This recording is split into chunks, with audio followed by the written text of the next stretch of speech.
السلام عليكم. لا تنسوا الاعجاب بالفيديو والاشتراك في القناة تشجيعا لنا لنستمر بنشر المزيد ان شاء الله. السلام عليكم. اليوم راح نشارك معكم اسهل وصفة الصابلي بطريقة بسيطة ونتيجة بزاف شابة.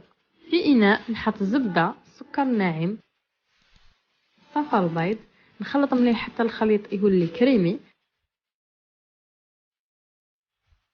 نضيف قرص ملح، لافاني، مايزينا، فارينة والخميرة الكيميائية ونطم مليح العجين.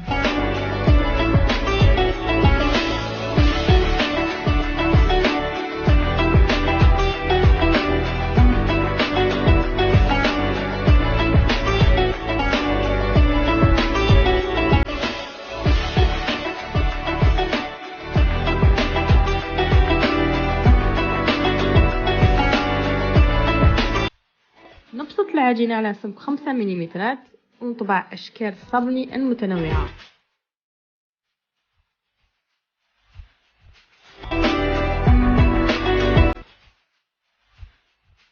نطيبهم في فرن ساخن 160 درجة مدة 15 إلى 20 دقيقة. بالنسبة للديكور كاين اللي اختصها في الشوكولا غلاساج شوكودادا بذوق النوازيت، وفي الشوكولا غلاساج بيضاء.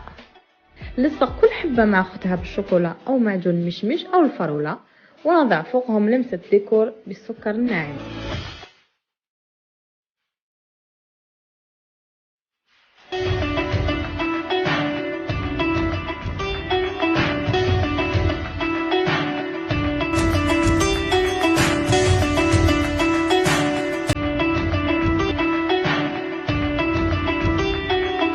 نتمنى انه الوصفة الصابلي اللي كانت بزاف مطلوبة نالت اعجابكم، ما عليكم الا تطبقوها وتزينوا ميدتكم بها.